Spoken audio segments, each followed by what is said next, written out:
Eagles. Eagles.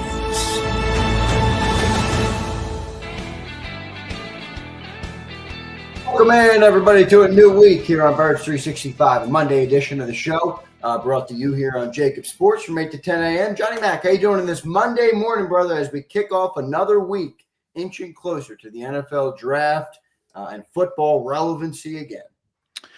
Yeah, we're a day away from draft month. So everybody, first off, be careful tomorrow because it's April 1st. So beware of April Fool's Day. But and then the league meeting started yesterday down in South Florida. So we're going to have to suffer through 2 more days of tush push nonsense until it gets either voted down or tabled.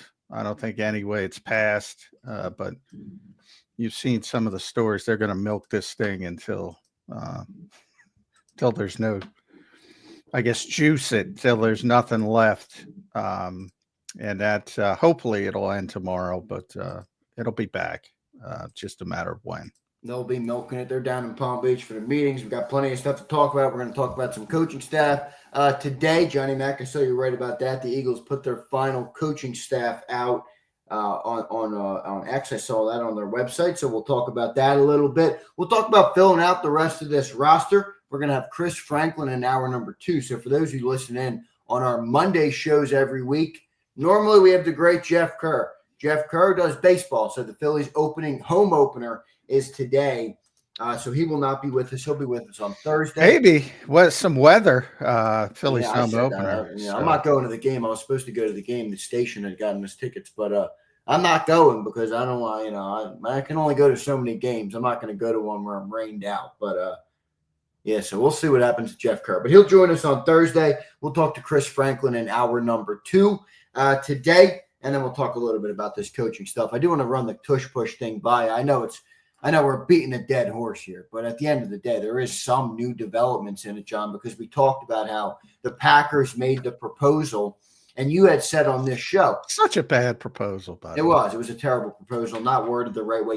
Anybody who listens to the show has heard you explain this numerous times about the problems with the proposal. But now it is, the rumor coming out of the meetings is that it's gained support or has support within the competition committee. John, you've been very clear that until the competition committee brings this forward, we're good. I mean, they're not going to ban it, but that's the recent development there.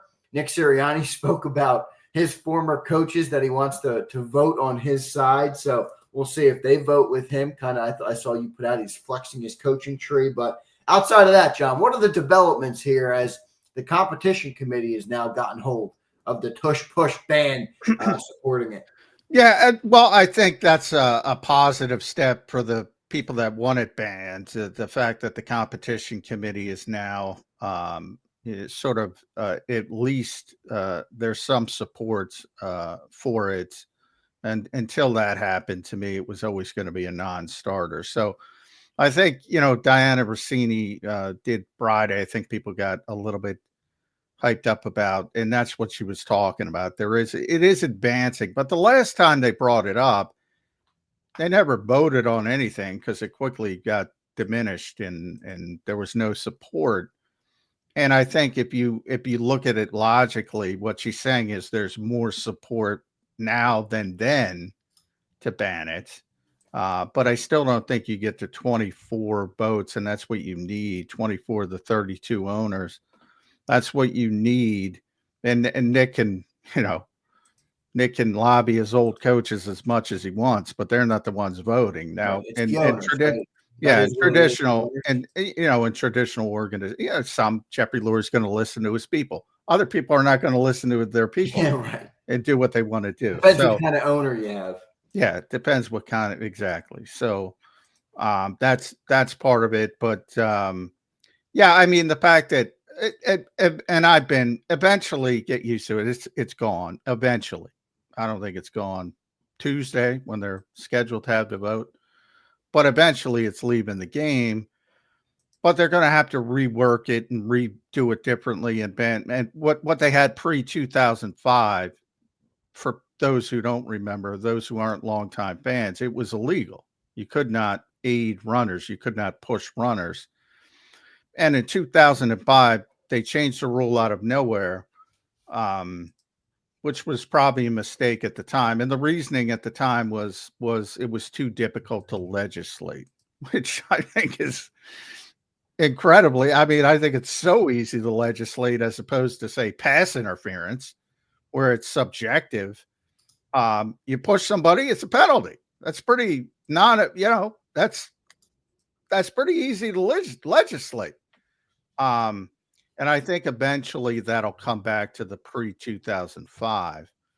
But the way the Packers, wrote this thing up, it was about the specific one play. So, in other words, from their perspective, you ban the tush push, but you don't ban pushing guys downfield or pushing a runner, on a sweep play from behind, which you would still be able to do. And to me, that's nonsense. And then the reasons they gave, and Troy Benson's already on record. They said safety. I feel like all these teams, they just throw safety in there, safety reasons. Yeah, it's like every rule is like part of it is safety, whether it even makes sense or not. And Troy Benson already said there's no data that supports the safety issue. Well, that's become such a hot word, John, isn't it? Yeah. In football? Yeah, well, and I think that's why they throw it in there. Exactly. And then the one that is catching on is the NFC Championship game between the Commanders and the Eagles, when you had the situation that it was pretty ugly, where Washington was trying to guess the Eagles snap count, and the Eagles knew they were trying to guess the snap count, took advantage of it, and drew them off sides, and it was just ugly and clunky. Which it was, and I don't blame either team, because the Commanders are trying to guess and try to stop the Eagles, and the Eagles are taking advantage. So I don't blame the players, but it was just ugly from the standpoint of the league, and they don't want the game to look like that. And I know Caitlin Kaler's down there, and she does a great job. She works for ESPN now. I know she got some quotes from people down there, and they called that specific series a shit show, which it was, and they don't want that in the game. So I think they're latching on to that, and I think that's where the support comes from. And they called it, the Green Bay called it pace of play. So that part is more realistic than the injury part of it, which is kind of silly. And that's just tacked on. But I mean, you have to increase it. And to include everything and go back to the pre-2005 rule change. And I think once they get to that, I think they can pass it. Now, for tomorrow, for Eagles fans who are worried about this, first, don't be worried about it. No, the Eagles are going to be fine. They're going to be a great quarterback sneak team, even if it is passed, which I can't believe it is passed. I think the worst, for those people that are really concerned about it, though, the worst thing to me would be if it's tabled. And that means they know they don't have the 24 votes, so they're going to pull it back, right? And they're going to rework it in July. And they're going to put it back up, and the competitions committee is going to back it, and then it'll pass. So I think if you hear the word tabled, I think that's the worst case situation. And this has been very slow moving. I always go back to, I think it was 2015. I don't know if football fans will remember, the Patriots and the Ravens played this game where the Patriots had these formational tricks that really upset the Ravens, but they were legal. Right. Just nobody else figured it out. What they did is they put 4 offensive linemen on the field. That's it. And they put a tight end at left tackle, and they put a slot receiver out and a normal slot receiver, but the tight end was eligible. Remember, you have only 5 ineligible. You have to have those 5 ineligible players. And if you're eligible and you're on the line, you have to report. So the tight end at the time would report he's eligible. The slot receiver was in it, became ineligible because he was the closest to the line. The Ravens had no fucking idea what was going on because nobody had ever done it before. And the Patriots took advantage of the rule, and they deserve credit for it. But guess what? That offseason, they said, no. That's not what we wanted, and they changed it. And now if you're on the line, if you're jumped up, and you can be eligible, but you can't do what the Patriots did. You can't have the slot receiver being ineligible. So they changed it right in that offseason. In this instance, it's taken a very long time for somebody to take advantage of this, which the Eagles have beautifully, and it's not their fault, and they shouldn't be punished for it. But the league has a different mindset, and they're trying to improve the game. And I think ultimately they don't want it in the game. They know they made a mistake. Eventually it's going to leave. When it's going to leave, I think they got to get a better rule and go back just to the 2005, pre-2005 version of football, where nobody can push anybody. And I think that's where you should be. All right. So Tuesday, John, will we know Tuesday whether they table it or make a decision, or is that just another development? But we will get an answer Tuesday? Yeah, Tuesday is scheduled to vote. So if they vote, you're going to hear about the vote. Right. And then if they table it, they would push it to July. And you mentioned July. Do they have another meeting in July? Is that what's in July? Well, they have league meetings, I believe. I haven't looked at this year's calendar. I'm going on. But around that time, somewhere in there. Somewhere. Okay. But, they generally have one. And they have one in May, I think, as well. So they could do it earlier. But at some point, if they table it, I think that's a signal that, all right, the competition wants to take over and try to get it through. It's no guarantee they'll get it through, but that's a much easier way to do it than trying to get this monstrosity that the Packers put together, which is not even worded well. Yeah, it's not even worded, and there's a lot of differing viewpoints coming out. Like I saw yesterday in an ESPN article, I'll get to that. I also saw a tweet from Warren Sharp. After the meeting, Cowboys co-owner Steven said, we don't allow pushing, and we're trying to be consistent with our rules, which I don't even think that's right. What Steven Jones. Well, of course they allow, but they don't allow pushing on defense, which is what. Of course they allow pushing. That's the whole point. This is an example, though, of the legislation in the league just being ridiculous. It doesn't even make sense half the way it's legislated. And then you have the other side. An ESPN article I was reading that they put out, and there's a line in there that says it reeks of jealousy. So some teams are not in on it, some teams are on it. It all depends on, I guess, who you are. And I think that's why it does reek of jealousy from the standpoint of, it's the same thing. And that's why I bring up the Patriots formational tricks. Mm-hmm. They changed them because of jealousy. They're the only ones that figured it out. Right. But they figured it out. And it's what they don't want the game to go that way. So I don't have a problem with the league getting together and say, we don't want this, but you can't go about it and say, all right, we're going to punish one particular team because of success. And that's how everybody has taken this, because of the way it was worded. And the way it was worded, and I'm trying to find the exact way it was, and I'll read it for everybody when I can find it. But it's just, it looks like they're trying to target the Eagles. And I mean, that's how everybody's taking it. And I understand why everybody's taking it. That's not what the league believes, but that's what the Packers did. So I don't think you should go about it that way. And I don't think ultimately it's going to pass because of the way they did it. But that's just obviously my take on it. Others, obviously those in Philadelphia are going to just assume that it's against the Eagles, and I get it. But I think it's just I think it's got to be removed from the game, but I think it's got to be done in a more substantial way.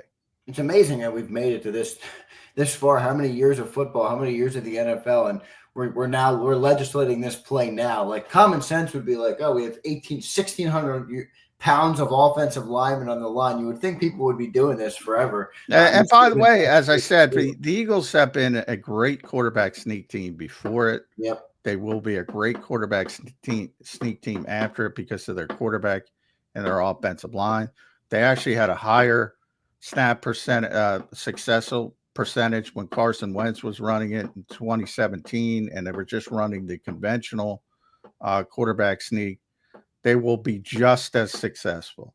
But here's the wording: prohibit an offensive player from pushing a teammate who was lined up directly behind the snapper and receives the snap immediately at the snap.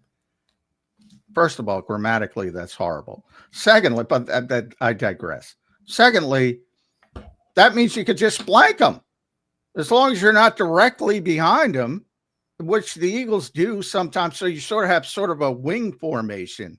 Right. And then you have Dallas Goedert, if he's here, or Saquon Barkley, who will be here. So, all right, they take one step and you're not, it's the worst word from that standpoint. I can't imagine you're literally passing a rule that wouldn't change anything except somebody has to take a step half foot over and not line up directly behind the quarterback. Right. So the proposal isn't even close to what it should have been in order for it to make sense. No. So this specific proposal by the Packers, it is worthless. It doesn't change anything. I don't know if it makes people feel better. You know, when they changed the crown of the helmet rule, I don't know if you remember that. They changed that for Adrian Peterson because he used to duck his helmet. Yeah. Which, by the way, is not, I don't recommend anybody does that, but he was a little bit different. And he used to truck people. And they removed it from the game. They never call it though. Every once in a blue moon. So that entire offseason, everybody was incensed. They were saying this isn't football, yada yada. They're all worried about running backs trying to get extra yardage. They never call it. So I mean, they made this rule that they don't even use, which again we talk about the over legislation of the game. I guess that could happen here, but I mean, it's worded so poorly. The Eagles could just take a step left or a step right and keep doing the same thing. Interesting stuff. The one quote I do want to tell the people from Nick Sirianni, which is pretty good. He says, Jonathan Gannon, Kellen Moore, Shane Steichen are head coaches because of that play. So I better have those 3 votes right there and the Eagles vote. I at least know we have 4. Pretty funny stuff from Nick Sirianni talking about his former coaches and the way they should vote on the Tush Push. But we'll see what ends up happening with this, Johnny Mac. The one thing I will agree with you on is it does seem that the consensus is shifting toward this being out of the game. It doesn't mean it's going to be this offseason or right now, but I think you're right in that if not this year, next year, or the year after, at some point, I do think this is going to go away. It seems like that's where the consensus is going. But right now, we'll see what ends up happening. The one other play, John, that sticks in mind, or the one other moment that sticks in my mind as swaying perception, public perception. It's one thing if you do a tush push on a 1 p.m. game versus the Panthers, but that NFC Championship game, the long drawn out when Frankie Louvu kept jumping over the offensive line, like that's the type of moment that I could see people watching, not just the general public, decision makers, owners, guys in front offices watching. Yeah, that's get rid of this. Get rid of this stupid play. That's the set. That's where it gained some momentum. Yeah, I agree. That particular series. And obviously Eagles fans, I see some are going to blame Frankie Louvu. That's fine. Whatever makes you feel good. But they didn't like the sequence. I mean, I'm an Eagles fan. It was a pretty ugly sequence of plays for a 80 million viewer game, or however many it was, 50 million viewer game. Yeah. So, I mean, it is what it is. I don't think they should have ever. I go back to the Tush Push in college. I don't think it should be allowed. I've never thought it should be allowed. You know, that everything is shifted, but you know, I tend to feel sorry for the defense, and everything shifted towards the offense, or they try to shift it. That's another reason we're going to talk about the coaching staff, but um, another reason the Eagles Super Bowl championship was so amazing last year because of the defense. And everything you're up against on a daily basis. And now, you know, for those who are longtime football fans, you know, if you stop somebody's forward momentum back in the day, the play was over. And now they let it go on forever, and everybody's, you know, getting behind people. And it's like, you've done your job as a defender, and now you got to worry about 18 other guys because you haven't gotten them Right on the ground. And they talk about safety and all that bullshit. That's where you can bring safety into it. If you say the entire pushing conversation is in it. So not only the tush push, but also pushing a running back inside the 5-yard line, pushing anybody, pushing a receiver. You see a receiver, you know, some of these corners can't deal with some of these bigger receivers like AJ Brown. They can't get them to the ground, and you're just waiting for the cavalry to come, and about 18 offensive players go. Obviously, being facetious, there's only a certain amount on the field, but they keep pushing and pushing. All of that should be out of the game. All of it. All of it. right Especially for the hypocrites that talk about safety. That's where safety comes into it. You're extending plays. You're giving more time for people to get hurt. Yeah, it never made sense that they changed the rule in 2005. And the only reason now where I will support Eagles fans is their only reason they're bringing up now is because the Eagles have too much success along with the Luvu sequence. So those are the two reasons.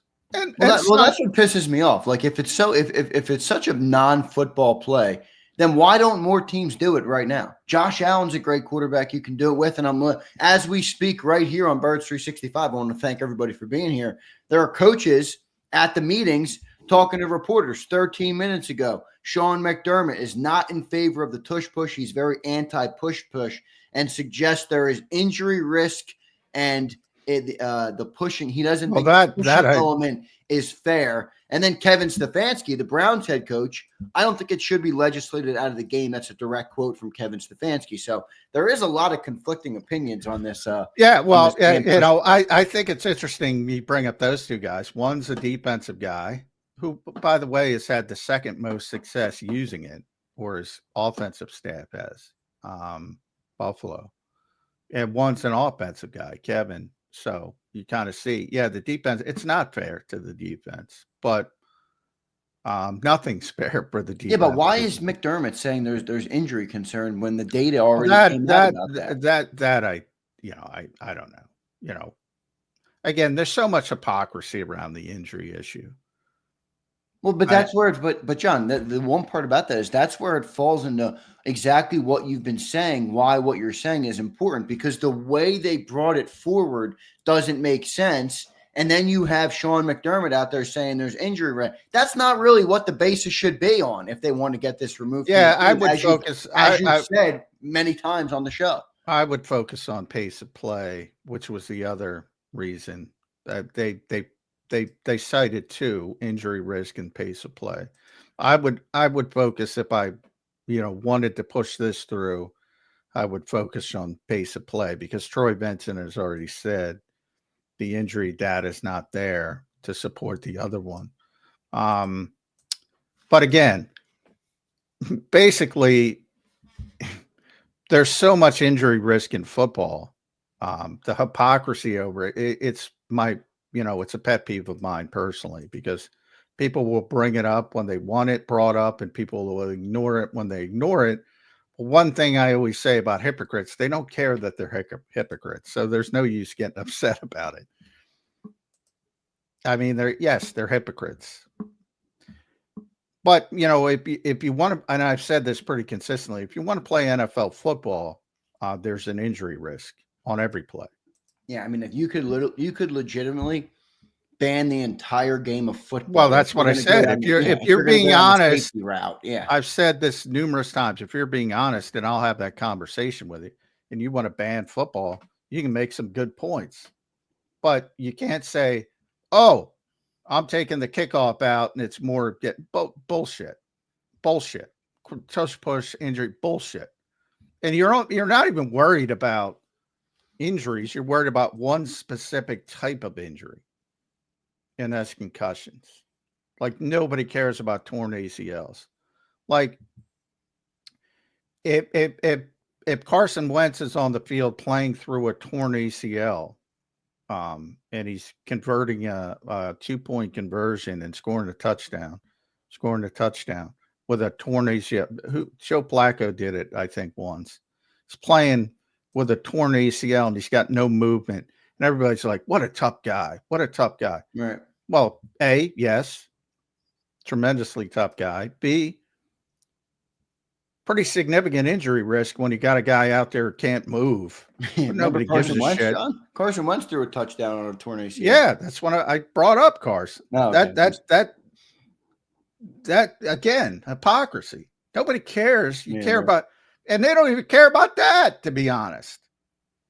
It's just legal indemnity issues and future lawsuits with concussions. And fans are the same way. They don't give a shit. They're being honest with themselves. Right. But, they don't care about torn ACLs or,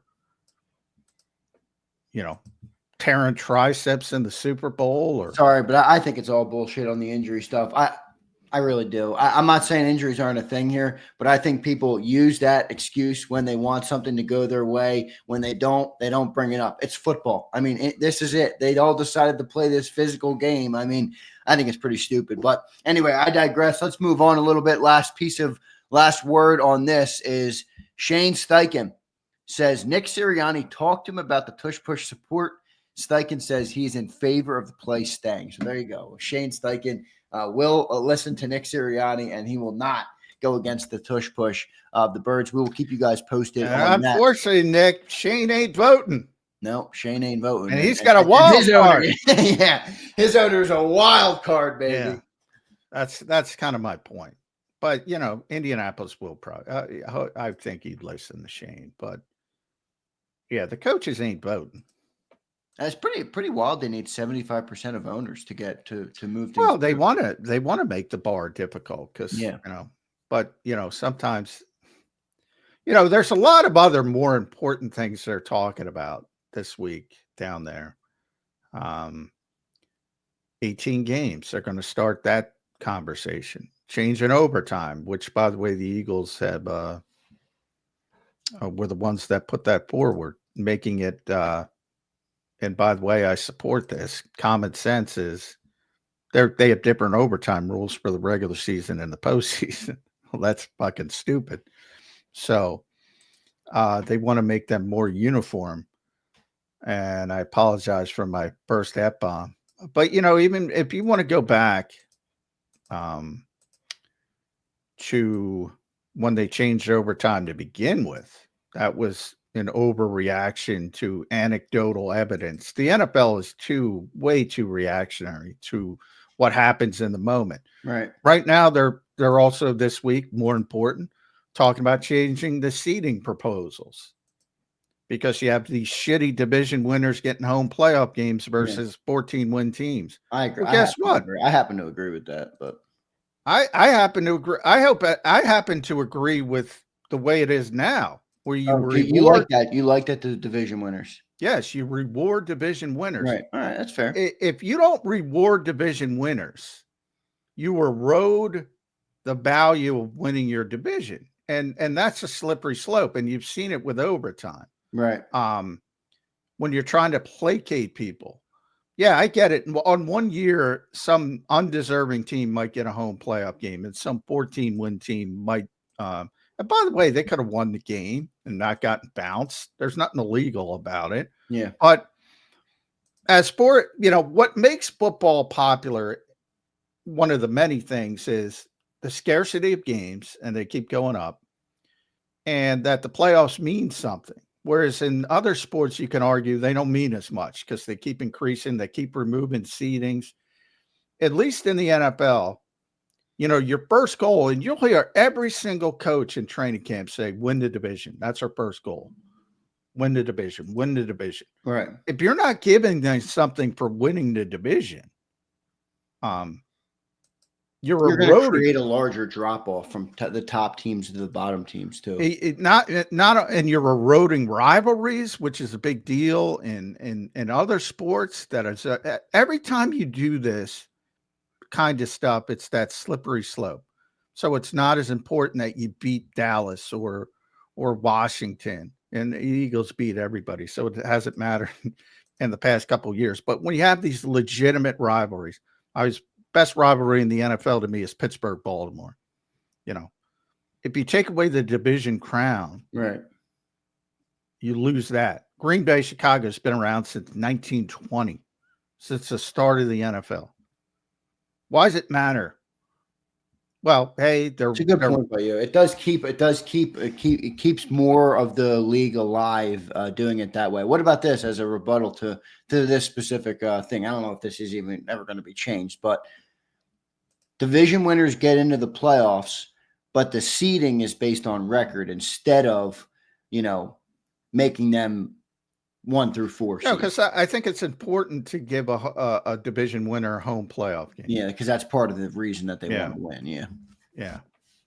I think it's important to keep the rivalries alive. I think it's important to keep the value of division championships alive. And if you don't, it's like overtime is, I use overtime because it was changed because of one game. Josh Allen, Patrick Mahomes.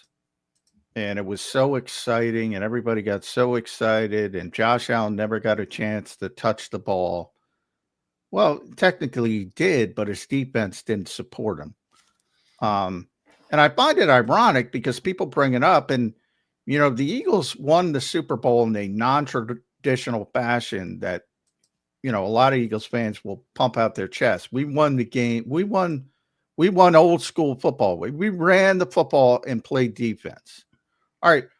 Well, if you can play defense, that means everybody else can play defense, no matter all the hurdles. Right. Was sudden death perfect? Of course it wasn't perfect. But, you got the Matt Hasselbeck game. He famous coin toss where he said, we're going to take the ball and score. And then he throws a pick six. Defense stepped up, won the game. Just because you won the coin toss, it's no guarantee of anything. Yeah. It's a guarantee if you got a shitty defense on a particular day. That's part of the game. And now they've changed it into this massive mess. And now they got to fix it again because they changed it. The legislation of this game, for anybody who listens to this show, John has talked about this many times before. It is a big problem, and it's brutal the way they do it. Johnny Mac, let's move on, brother. Let's move on past the tush push and the legislation of the game. God. Let's move into the coaching staff, Johnny Mac. The Eagles officially put out their 2025 coaching staff changes on Friday. I want to say that they put this out. By the way, everybody, we're 24 days away from the NFL draft. Not sure if I told you guys our countdown today, but on Friday, the Eagles put out their official coaching staff. All the changes that we've talked about here on Birds 365, but they now become official. Doug Nussmeier gone, Kyle Valero gone, TJ Paganetti gone, and obviously Kellen Moore gone. So those are the 4 gone, all offensive side of the ball guys, and then some new guys coming here. What's that? This league is so obsessed with offense. Yeah. The best defense in the NFL, that's what I wrote about on Sports Illustrated. The best defense in the NFL that kept Patrick Mahomes and Andy Reid from crossing the 50-yard line for 9 consecutive drives. Nobody wanted any of those guys. Nope. It's crazy. They get Kellen Moore. They take all the offensive guys, but nobody. You got Clint Hurt coming back, Christian Parker coming back, Bobby King, Vic Fangio, everybody on the defensive side of the ball. So, Johnny Mac, with that final thing that they put out, I don't think anything different from there, but it is always good to obviously see for those No, it who was all reported except right. Tyler Kevin Yelp got Patullo, a Parks promotion. Frazier, Scott Leffler, Montgomery Van Gorder, and Cole Peterson, I think, were the acquisitions. I'm not sure if I left anyone else off, but your thoughts on just that. They finally put that out. So we have some clarity on the coaching staffs coming into 2025. Yeah, like I said, that's just confirmation. That was all reported before. We knew the changes, and it was all offensively. Now, most of the losses dealt with Kellen Moore. Obviously, he only brought in 2 coaches with him, and those were Doug Nussmeier and Kyle Valero. And so it was pretty obvious they were going to go with him to New Orleans. They've been with him for a long time. They did. The only guy who was here who went is TJ Paganetti. So, their entire defensive coaching, it's amazing to me. But nobody cares about defense in this league.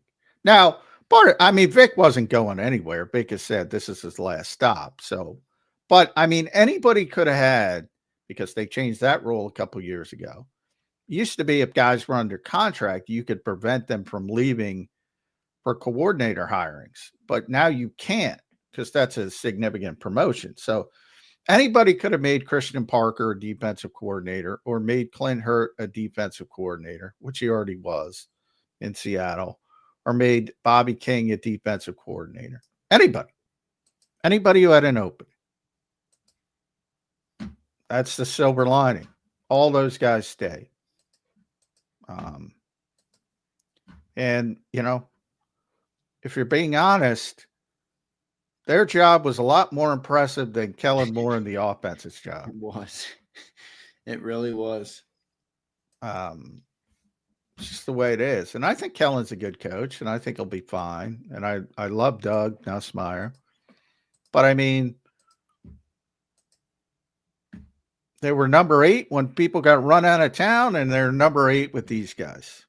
You think the fact that all the defensive coaches are back has influenced the front office's decision making this offseason, and what I mean by that is if you lose some of those guys, maybe you don't feel as good about developing players, or you feel good about it, but you got to feel pretty confident based on what they did last year. Bobby King with the linebackers. Look at what they did. Even the defensive line coach from Clint Hurt obviously got Jordan Davis, Jalen Carter, all of those guys. Mora with Jomo, Milton Williams. Maybe that changed. All those guys coming back is definitely a good thing. And you look at that defensive side of the ball, they got five guys, 6 guys to replace, a lot less than the offensive side. Well, yeah, I think a lot of people look at that, and again, a lot of people get caught up in the moment and say, well, they don't pay defensive guys. Well, they are going to pay defensive guys. You just got to wait. It's coming. That's one of the reasons they've done the things they've done. So they're paying Jalen Carter. They're paying, they already paid Zach Ball, and he's the one guy they paid. They're going to pay Jalen Carter. They're going to pay Quinyon Mitchell as long as everything goes smoothly. The next 2 years. Same thing with Cooper DeJean. They're going to pay these players. So it's coming, but it's not immediate. So people look at it and say, well, they just pay the offense and not the defense, because the defense are the guys. And I've said it's not about the coaching staff. It's not about that. It's more about that demarcation line I was saying. Those guys are above it. Milton and Josh were below it. So, when you have too many good players, as I've said, rich people problems, you got to decide who you're going to pay. They've decided they're going to pay Jalen Carter to get all your ducks in a row for Jalen Carter and Quinyon Mitchell and Cooper DeJean down the road even further. You got to get those ducks in a row. It's not just about right now. It's not just about the immediacy. It's about the longer term, and they know what's coming down the road defensively. And then when those guys get paid, you will see some of the offensive players not getting paid. And they started that a little bit. Would they like to have Mekhi Becton back? Sure. we'll see what happens with Dallas Goedert, but I think he's below that line. And if he's Right. here, he's probably only here for a short time. Yeah. I mean, you had this many players, man. You got to be even more disciplined, and I think they've showed that this summer with CJ Gardner-Johnson and Dallas Goedert, CJ and Slay as well, being a salary cap guy. Right now, age comes into that as well. But CJ is another example. And there's some other things involved. I'm not going to pretend there aren't, but right. Well, look, I love this comment because this is a John McMullen comment here. Andrew Hernandez says, "Rich people problems, but the word problem is still in there." I've heard that before. Good one, Andrew. Yeah, I say that all the time. Yep. There's still problems. Sometimes rich people got some difficult problems too. Everybody's got problems. We're all humans. More money, more problems. Yeah, baby. Biggie, come on. So, I mean, everybody wants to get paid, and rightfully so, but you can't pay everybody. So you got to draw that line, and Howie's drew that line. They might be wrong with evaluations, but you got to draw the line, and you got to make those evaluations. John, is it plausible to say in 4 years, you can either tell me yes or no? In 4 years, the Eagles will spend more on defense than they do on offense. No. Overreact? No, right? No. Even with, that's the. But I'm just saying, if Carter gets paid, Nolan gets paid, Cooper, Quignon. Yeah, I didn't even bring up Nolan. Glad you brought up Nolan. Yeah, like Nolan's going to make. Let's say Nolan has 10 sacks this year. He's getting $25 million. Yeah, minimum. It's almost like, if Nolan Smith becomes the player that some people want him to become, I don't know if that's good. Yeah, it's going to be hard to pay him both. I think if he develops into a Josh Sweat level of just good performance, in some ways that might be better, as counterintuitive as that is. Because if he turns into a star pass rusher, then you're talking about insane money. Talking about $25 million plus. Starting at $25 million. Yeah. So it's but you always, and that's just thinking theoretically in the off season, you always want players to hit their ceilings, and then you figure it out from there. That's just nonsense from somebody outside the building. You always want players to hit their ceilings. And then, sometimes you got to make difficult decisions like Milton Williams. Nobody wants to lose Milton Williams. Played well in this contract year, didn't play that much, didn't play enough to prove his value, knew it, said, I'm not taking an early extension because I'm going to get a chance to play. Hit an Aaron Judge grand slam. And by the way, I've called the MVP race on day 2 in the American League, but for baseball fans out there, hit a home run, grand slam, can't pay him. Good stuff, Johnny Mac. Good opening segment here on a Monday edition. I want to welcome and thank everybody for being here. You guys are the best. Birds 365 been killing it. 24 days away from the NFL draft. 24 days until we see the newest acquisitions or the newest pickups for the Eagles roster. So we'll talk about that. We'll dive into a little bit of that after the break. In hour number 2, we're going to talk to Chris Franklin, and we'll keep all you guys posted on what comes out of the meetings down in Palm Beach. The owners and the coaches down there hanging out in Palm Beach, getting some sun. Some good stuff for that. We'll keep you guys all posted. Don't forget to hit that like button. We'll be right back in 3 minutes on Birds 365.